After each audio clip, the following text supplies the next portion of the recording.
அந்த அறிவிப்போல் அன்ப தருவாளே சின்ன அறிவிப்பும் இன்று சுடுவாளே நீயும் தும்மிடி ஆயுசு 100ஆக என் உயிர் உன்னோட பத்திர சொத்தாக என் பார்வை உன்னோடு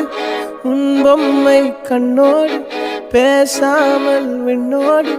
நாம் மிதந்து போவோம் காதாரா அடியானோ